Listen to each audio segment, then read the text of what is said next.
in any case. So let's get back to our last bit of philosophy. We looked at skepticism the last day. We were sort of working our way up to skepticism by looking at how difficult it is to give an analysis of knowledge in the first instance. And then we looked at explicit arguments for skepticism on Monday.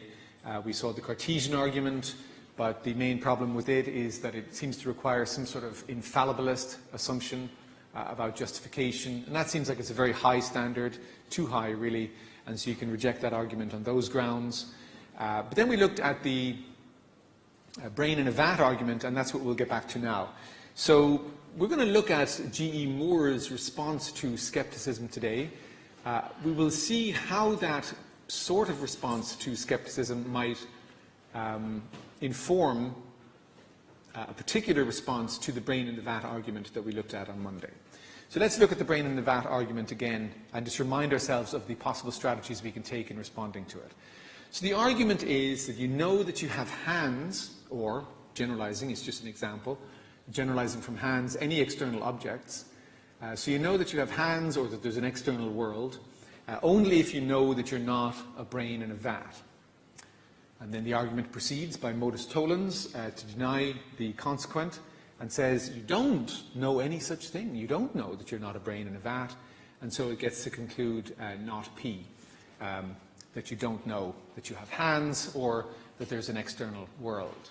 So we saw that the general solutions to this argument, responses to it, you can, of course, as solution 4 says, simply accept the conclusion. That's one option in logical space. If you don't like the conclusion, then you're more limited. You have to either reject premise 1 or reject premise 2, on the assumption that the argument is valid, as it in fact is. If you had worries about whether it was valid, then you might also object to the argument by saying that the conclusion doesn't follow from the premises. But we're not going to do that here because, in fact, it does. We're not going to look at solution 2, rejecting premise 2 by rejecting the evidential principle. We're going to look at the claim that, in fact, no, our actual evidence rules out skeptical scenarios, and because of that, we can reject the claim that we don't know that we're not a brain in a vat. Okay, so let's look at G.E. Moore. We're going to look at a general Moorean strategy. It's not his argument in response to the brain in the vat argument. And then we're going to back away from that a little bit and actually look at Moore's argument, his actual argument, and then see how that plugs into the overall Moorean argument. So you can imagine somebody saying here, I can't know that there's an external world. I can't know that you have hands. Slap across the head. Do you know I have a hand now? Slap with my other hand. Now do you know I have a hand? Okay? It seems like any of us might be pretty quickly convinced. You go, yeah, you've got a hand and it's like way harder than I thought it was. Get it away from me, okay? Pretty quick to convince somebody that you have hands when you start slapping them in the head with them. And so in a sense, of course, this is a cartoon and obviously a caricature of Moore's argument, but essentially this is Moore's argument. He's not condoning violence or anything, but he's just holding up his hands. Okay, so here's the skeptic's argument. We'll put it just more schematically here. K is knows, so if you know that you have hands, then you know that you're not a brain in a vat. You don't know that you're not a brain in a vat, so you don't know that you have hands. Now, the general Moorean response to this argument is going to be as follows. It just accepts, perhaps for the sake of argument, the first conditional premise. It says, I'm not going to argue, I'm not going to quibble with you or squabble with you about that. I'll give that to you. If you know that you have hands, then you know that you're not a brain in a vat. But instead of arguing by modus tollens, as the skeptic does, if P then Q, not Q, therefore not P, the Moorean strategy is to argue if P then Q and just argue by modus ponens. P, therefore Q. So he'll argue that if we know that we have hands, then we know that we're not a brain in a vat. We do know that we have hands. Therefore, we know that we're not a brain in a vat. So that's going to be the strategy here. Obviously, all of the argumentative work for the Moorean approach is going to be in defending premise 2. Because after all, premise 1 is just the same premise as the skeptic endorses. And so the Moorean strategy is just to give away that premise, say, fine, you can have that, but then make everything depend on premise 2, the claim that we do know that we have hands. So just before we get into all the details, just in general, what do you think of this strategy? Do you find the Moorean argument convincing? If you know that you have hands, then you know that you're not a brain in a vat. And guess what? You do know that you have hands. So you know you're not a brain in a vat.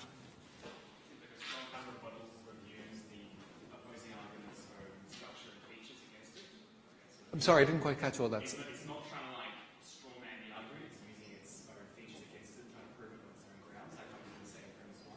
Yeah, sure. So that's something good to be said for it. Exactly, I think. That's good. So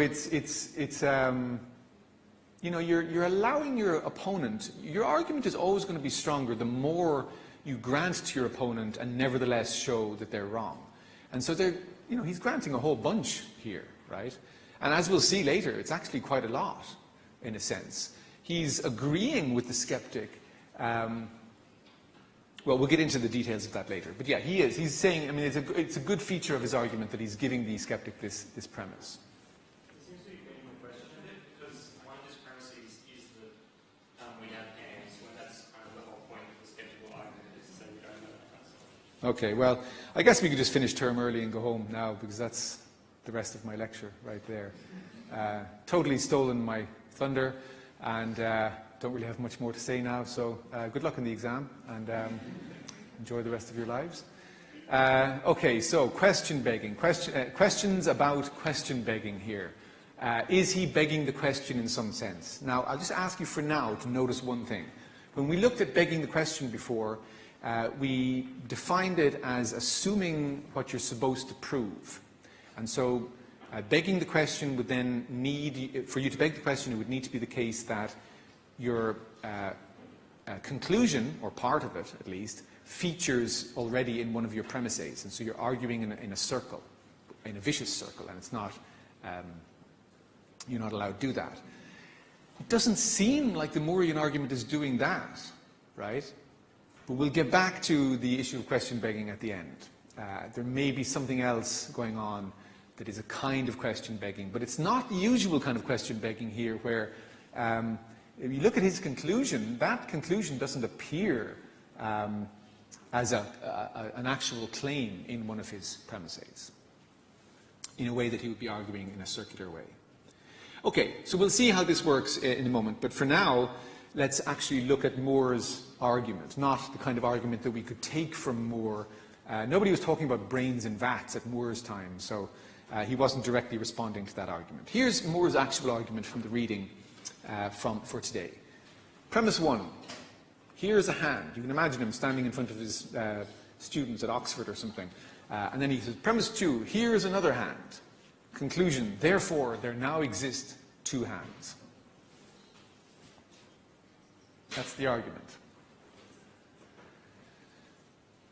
Now, he is going to jump in quite defensively fairly quickly and say, look, I know, you're having problems with this. It seems like a silly argument. It seems like almost a joke, and yet you know ahead of time, I mean you personally, that it can't be because, or it's very unlikely to be, because otherwise we wouldn't be bothering studying it here. So there's got to be something serious going on, right? So how are we supposed to interpret this argument? So you can imagine that Moore's famous student, Batman, might come to his rescue here and help us understand. So Moore is basically saying that, look, the conclusion here, 3, says that there now exist 2 hands. Now, that implies that there's an external world, and so the argument proves the general claim that there is an external world.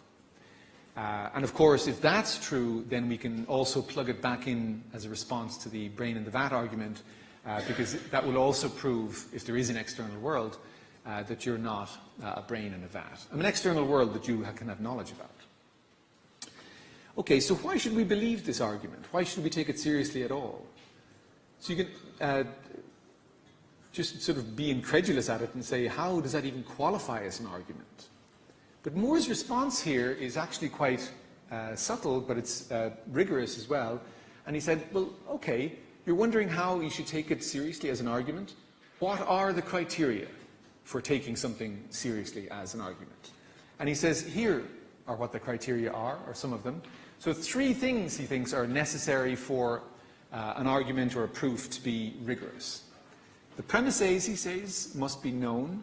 The conclusion must be different from the premises in a crucial way. You can't be arguing in a circular fashion.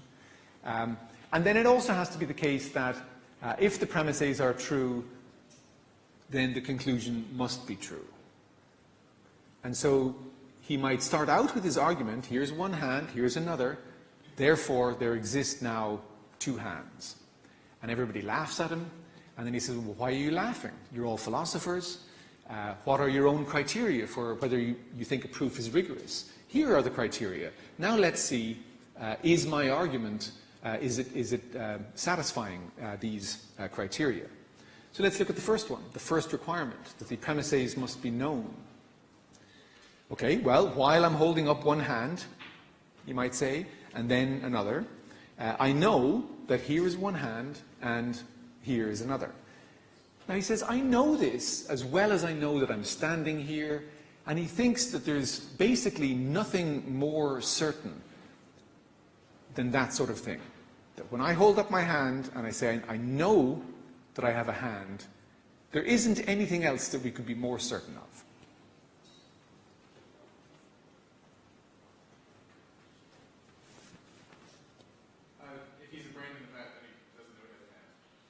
Okay. If he's a brain in a vat, then he doesn't know that he has hands. We'll get back to this. In a way, we'll see this, and we'll go over it explicitly in a moment. He agrees with that, or at least conditionally phrased, that if we are a brain in a vat, or if we're dreaming, then we don't know that we have hands, right? But he thinks that, while he agrees with that conditional claim, he thinks that the conditional, the if part, is a big if. And that it's not at all clear, for example, that the skeptic has proved that we are dreaming or that we are a brain in a vat. And the flip side of that is that it seems like even if we allow the possibility that we're dreaming or that we're brains in vats, still there seems to be nothing that we could be more certain of than that a hand exists when I hold my hand up in front of me. Maybe there's some possibility that it's not true. You'll attach some probability to that possibility. Maybe it's 0.01 probability. But look what happens then if you attach that 0.01 probability to the skeptical scenario. Look what you're doing. The inverse of that, the flip side of it, is you're attaching a 0.99 probability to the claim being true. That's something that is coming very, very close to certainty.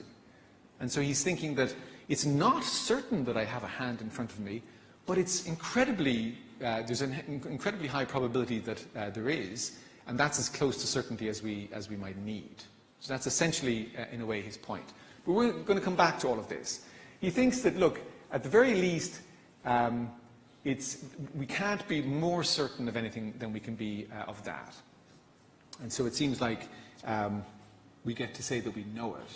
Because after all, many scientific claims we get to say that we know, and we don't even have that high level of probability attached to those claims. Okay, so what about the second requirement? Maybe you think that the conclusion there exists a hand is no different from the premise, here is a hand. So you might think he's just being circular, in fact. But his response is that no, they're different, because the conclusion could be true even if the premise is false. How could that be the case? Well, he points out that if my hand were amputated, say, here is a hand would be false, but there exists a hand would still be true. There it is on the ground or something, chopped off. And in fact, it might still be true for other reasons, because there might be a great many hands in the world, the hands of everybody else who doesn't have their hand amputated and burned in a fire or something, so it's not even there anymore. So many hands would still exist. So the premise and the conclusion, he thinks, are not identical because one can be true and the other false. They can't be the same claim if it's true that one can be true and the other false. So he's working his way through these formal sort of criteria for whether a proof is rigorous. And he's saying, look, you thought my argument was laughable from the outset, but the first criterion is met, plausibly. We'll get back to that. The second criterion is met. What about the third one? So the third requirement, if the premise here is a hand is true, then the conclusion a hand exists is true. Well, that seems like it's hard to argue with. By all means, if it's true when I say, here's a hand, then how could it be false that a hand exists? So he says, well, look, you started out laughing at me, but I've shown you now that my argument actually satisfies these three necessary conditions for an argument or a proof to be rigorous. So he's hoping that when he starts out his lecture and everybody's laughing, that maybe they're stopping to laugh, as much at least now.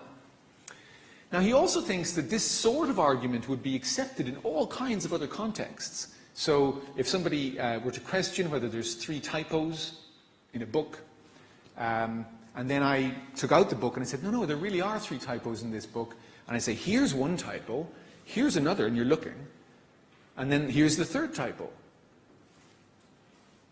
You'd accept that. In fact, it's not clear what better of a proof there could be that there are 3 typos in the book than for me to take out the book and say, here's 1, look, here's 2, look, here's 3, look. There exist 3 typos in the book. We'd say, oh yeah, roger that. I guess there are 3 typos in that book. So we would accept this kind of argument, this kind of proof, in all kinds of other contexts. Why shouldn't we accept it in his context? So he's saying that the ordinary way we talk is perfectly fine, and we accept it all the time when people argue like this. Okay, so not just to have me babbling on all the time, Jennifer Nagel at the University of Toronto has a series of videos which are excellent on epistemology, which you might want to look at if you have time. Here's the link to one of them, the one that I'm taking just a snippet from here. But she has a nice sort of explanation here that I'm just going to play, hopefully if the sound is working on this, explaining Moore's strategy. And we'll talk a little bit more after it. Oh, hang on. Here is one hand, and here is another. Hands are external objects, therefore, external objects are real. If the skeptic suggests you don't really know that your hands are there in front of you, Moore says you should fight back by accusing him of being ridiculous, and you should brush off his demands for proof. Sometimes you can know things, like the fact that you have hands, without being able to prove them. Similarly, you can just know that you aren't dreaming right now, even if you can't prove it. Something odd about Moore is that he says you can prove that the external world is real, while also saying you can't generally prove that your hands are real. But notice that the claim about the external world is the kind of general theoretical claim that philosophers make. And the claim about your hands is a very basic fact about particular ordinary things. The fact that there's a hand in front of you right now is so basic, it's hard to think of anything more basic you could point to as a reason to believe it. If the skeptic tries to undermine common sense, everyday knowledge with some fancy philosophical argument, you should have doubts about that argument and not about basic common sense. So, Moore actually agrees with the skeptic that if you were in the bad case, dreaming in a vat, then you wouldn't know there's a hand in front of you. But he points out that this is a big if. Moore thinks your common sense knowledge would only be in trouble if you were actually in the bad case. And the skeptic hasn't proved that you are. The flip side is that if you really do know there's a hand in front of you, then you know you're not in the bad case. The outcome of the battle between Moore and the skeptic depends on your starting point. If you start with common sense, Moore looks pretty good. Okay, so Nagel is motivating for us here Moore's point of view. I mean, obviously it's not necessarily the case that she agrees with it, but she's just trying to get us to see what is going on, that in fact his seemingly incredibly simple, perhaps somebody's going to object from the beginning that it's simplistic, argument is actually quite sophisticated, and there's a lot at stake here. That by all means, Moore is granting, if you are a brain in a vat, or if you're dreaming, or whatever the skeptical scenario is, then of course you don't know that you have hands. But if that's your starting point, then that's fine.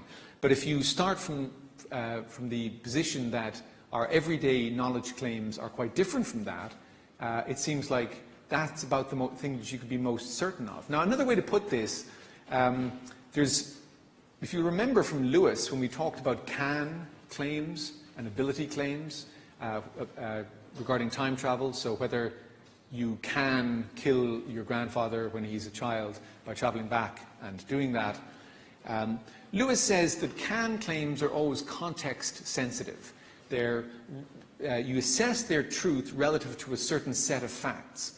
And you can say, yes, you can do something relative to a certain set of facts, but say you can't do it relative to another set of facts. And so a simple example he uses, he says, you know, I can speak Finnish. I have the correct structure of a larynx and so on, and the cognitive abilities to learn Finnish.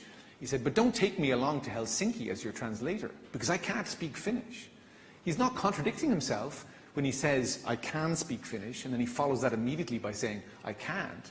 It's just that the can claims are assessed for truth relative to different sets of facts. And similarly, knowledge claims can be relative to different contexts or different sets of facts as well. And so somebody can say, well, look, if you are like Descartes and you drive the standards for knowledge up so high that you would need to show that you are not a brain in a vat and that you are not dreaming and so on in order for you to be able to make a legitimate knowledge claim, well then, and Moore agrees with this, in that context, relative to that set of facts, then maybe you don't know that you have hands. But according to our ordinary everyday standards for assessing knowledge claims, it seems like if you get to claim that you know that there are 3 typos in that book, then you can also get to make the claim you know that you have hands. But that's the context, the set of facts that's relevant here. And it's not this other context. And so the argument between the skeptic and the Moorean person who's defending everyday knowledge comes down on that way of sketching it to a claim about which context is the correct context for assessing a knowledge claim. Any questions about this so far? So what I want to move on to is seeing how this will plug back into the direct argument against the brain in the vat argument. So let's go back there now. Okay, so we have both forms of argument again in front of us. You can see that Moore's response here, he's granting premise 1, so everything is going to depend on 2. And when we looked directly at his argument, that's an argument for 2. And then you can sort of use that as a conclusion, use it as a premise in this overall argument here against the claim that we don't know that we're brains in vats. Okay, so do you find, I mean, now that you see what the Moorean argument, or Moore's argument is and how it might feature in an overall Moorean argument like this, do you find the Moorean argument any more convincing? If you found it convincing to begin with, you might find it more convincing. Or if you didn't find it convincing to begin with, then you don't find it any more convincing, maybe a little bit more. So more allows that we don't know things with absolute certainty. Yes. So then there are things, semantics of things. Okay, so the question, or the comment here is that Moore is granting that we don't know things with certainty. Yes, I mean, he's rejecting the infallibilist requirement that Descartes might have, on knowledge. But remember, when we looked at that, one of the reasons for rejecting it is that it seems like that would throw out all of scientific knowledge, for example, okay? So it seems like we don't need to be infallibilists. We can adopt some sort of fallibilist theory of justification. And there are a lot of fallibilist theories of justification around, and we'll have a look briefly at one now in a moment. So your suggestion then is, well, look, they're just arguing sort of semantics or something. Now, that's in the ordinary colloquial sense. Semantics is a serious business in when we say, you know, we're developing a semantics for counterfactual conditionals or something, that means we're trying to develop a really rigorous mathematical, in fact, theoretical framework for assessing the truth of counterfactual conditionals or something. But the colloquial sense is, we're just, I mean, the worry, I think, is that we can be talking past each other because we're meaning different things, right? And so it's a merely semantic issue in some sense because if we get more precise about what it is that we mean, then we might find that we don't actually even disagree. That might be what's going on here, because you'll see that he actually grants that if we are dreaming, then we don't know that we have hands. And if that's the right context for assessing whether we know that we have hands, then sure, we don't. And so the bottom-out disagreement here is about what the standards for knowledge are, how we get to define what it is to have knowledge. If you need to be infallibilist, then sure, we don't. But if you can get away with something less than that, and if you start out from everyday knowledge, then it seems like we do. But that's not going to be, I mean, it's going to be a substantive disagreement, but it's going to be a disagreement about just the right context setting for assessing a knowledge claim. And you might think that people are a little bit talking past each other at that stage. That might be right.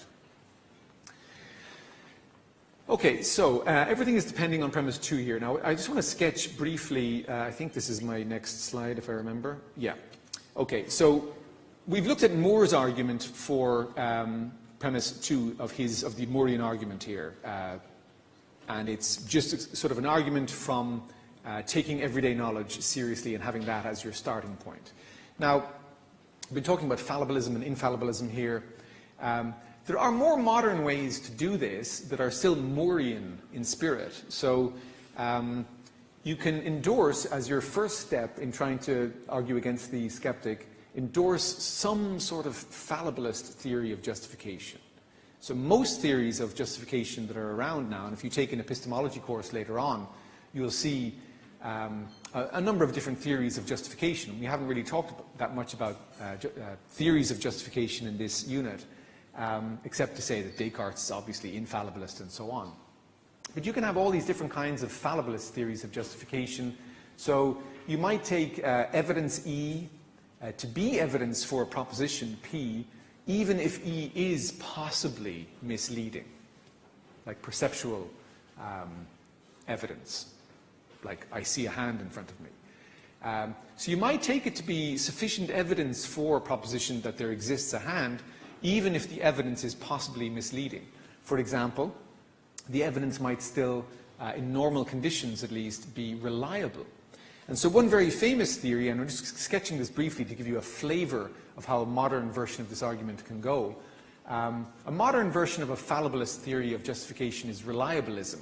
We looked at Alvin Goldman briefly before, but his view here is that, look, if you form a belief by means of a process that's reliable in your circumstances, and you don't have any reason to think that the belief is false, then your belief is rational, which is to say it's justified. And if not, then not, of course. So you might think, okay, your second step here then would be to give a reliabilist explanation of hand knowledge. So you could say, well, you know, perceptual experiences are a reliable indicator of your immediate environment in normal circumstances. So if you seem to see your hand and you believe that your hand is there, and it's true, in fact, that your hand is there, then you can know that you have a hand as long as your perceptual experiences are reliable in your circumstances, you're not suffering from some weird condition that's affecting your vision, you're not under weird lighting conditions, and also maybe that there's no Gettier weirdness going on in the vicinity, etc. So if their circumstances are normal, and the process by which you form the belief is generally a reliable process for forming beliefs in those kinds of circumstances, then you have a justification for that belief. So that might be your second step. And then the final, third step would be just to plug back in premise one of the skeptic's argument, justify the second Moorean claim that you know that you have hands, not just by this sort of the same strategy that Moore uses, that it's just from everyday knowledge, but you might have a more sophisticated way of doing it by saying, well, look, I have a reliabilist theory of justification that says that when I look at my hand in front of me, under normal conditions, I don't have any cognitive deficits, the lighting conditions aren't weird, there's no Getty or weirdness in the vicinity, my visual processes are normally reliable for forming beliefs in those kinds of circumstances, and so I'm justified in saying that I know that I have a hand. And then you can get the conclusion that you know that you're not a brain in a vat. Now, this sort of theory, reliabilism, came much later than Moore, so it's not Moore's way of doing it, but it's still a roughly Moorean way of doing it. You could still do it in this way. Okay, so much for Moore's argument then. Maybe some of you are convinced, maybe some of you aren't. I can see various degrees of doubt on people's faces throughout the room. Let's get back to this niggling issue about begging the question. So remember, we are always in philosophy talking at least about some technical notion of begging the question. It's not the usage that you will hear in the popular media or something where, you know, blah, blah, blah, which begs the question, blah, blah, blah. All that really means is it raises the question or somehow makes salient to our minds the question. When philosophers say beg the question, they mean something particular. The first thing they always mean is, or often mean, is that you're arguing in a circular way. So you're assuming what you need to prove. So that's the first sense of begging the question. It's a vicious circularity, it's a fallacy of reasoning in which an argument uses its conclusion as a premise to get to that conclusion. So it's just illegitimate bootstrapping. And so you're not allowed to do that. It's premise circularity or argumentative circularity. The second sense of begging the question is different. And there is another sense in philosophy, one that occurs much more frequently, actually, because hardly any philosopher will ever make the mistake of begging the question in sense one. If they do it, it'll be some inadvertent way where it was difficult for them to avoid. But this second way actually happens a disturbing amount. What is the second sense? So the second sense of begging the question, you can beg the question when you respond to your opponent's argument by giving an argument that takes the denial of your opponent's conclusion as one of your premises. Now, you're not arguing circularly there, but what you're doing is you're dialectically begging the question by taking the denial of your opponent's conclusion as one of your own premises. So you're trying to convince me, you're arguing with me, and you're actually presenting me with an argument. Say it's a valid argument that Blade Runner 2049 is better than the original. That's your conclusion. Okay? And then so that's the target of your argument, that's your conclusion, and then I argue against you. How do I do it? Let's say I do it by having as one of my premises that the original Blade Runner was better. Now, if I do that, then I'm just taking the denial of your whole point, of your conclusion, as one of the premises in some argument that I'm making.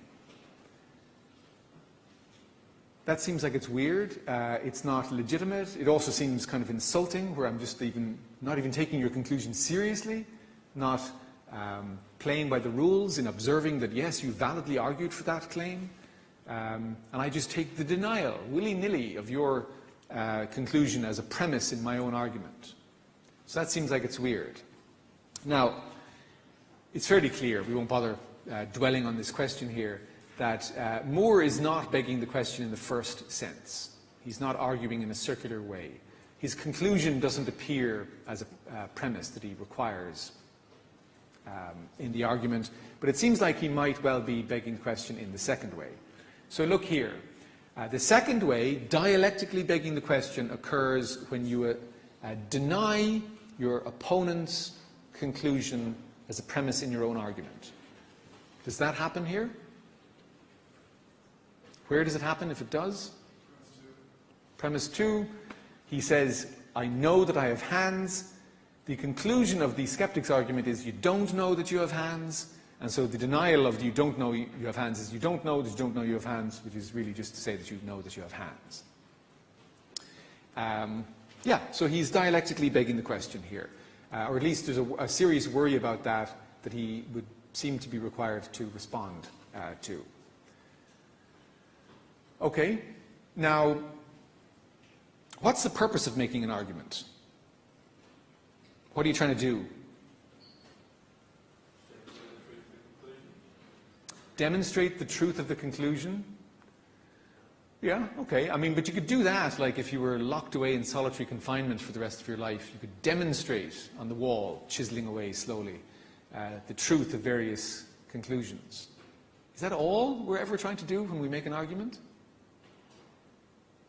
So you chisel on your wall, Blade Runner 2049 is better than the original. You just wanted to prove the truth of that somehow to yourself. Nobody else will ever see it.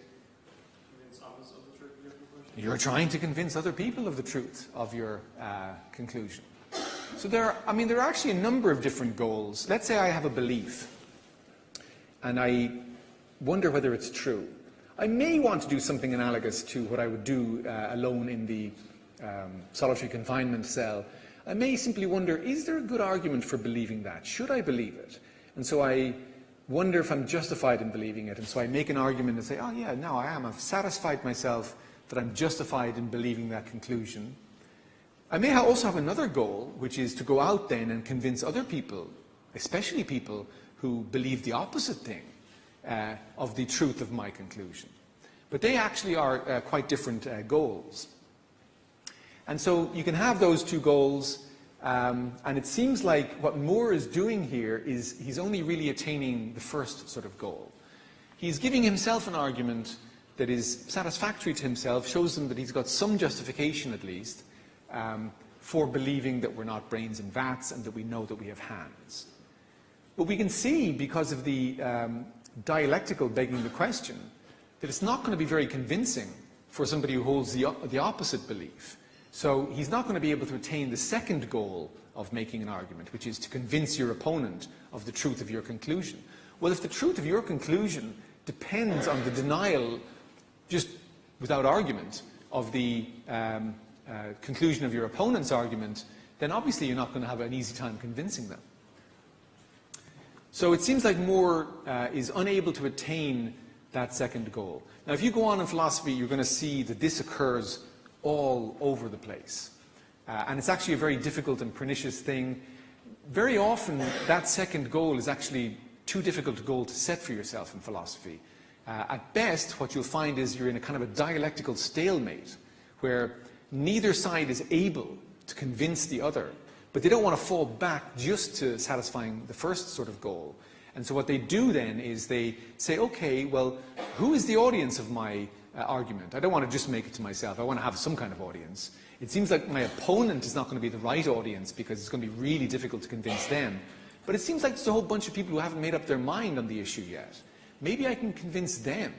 And so very often what happens when you get a dialectical stalemate, which is where both parties end up dialectically begging the question against each other, is that you have to shift your focus away from your opponent to sort of trying to convince enough other people that what you say is correct. Sorry, you had your hand up a moment ago. Okay. Okay, so it seems like he's got to have this more modest goal of only justifying the conclusion for himself, or possibly trying to convince as yet undecided fence sitters. Okay, I'm trying to think if that is the... Indeed it is. That's the very last slide I have. So we're going to leave knowledge there. I have a couple of more things to say. Just an advertisement, first of all, for the unit I'll be teaching in Term 1 next year. is Philosophy of Mind, Arts 2840. We'll be delving in much more detail into some of the topics that we covered very, very briefly in this unit. So we'll be looking much more deeply into Cartesian dualism, behaviorism, which we hardly looked at all in this unit, but which is fascinating, at least historically, identity theory, functionalism, and so on. And then later in the unit, we'll be looking at consciousness in a way that we didn't really have time to focus on here. And we'll move on to panpsychism, the claim that everything, including this microphone, has a mind. Okay? My shirt has a mind. Everything has a mind, according to panpsychism. And then at the end of the unit, we'll look at other minds, not just the traditional philosophical problem of other minds, but also animal cognition. We'll be looking at empirical work on how we decide how different non-human animals can think or have beliefs or so on, and the grounds on which we make those attributions. Fascinating new work in animal cognition. But until then, that is all for now. Good luck on the exam, and thanks very much for being in the unit. I hope everybody got at least something out of it.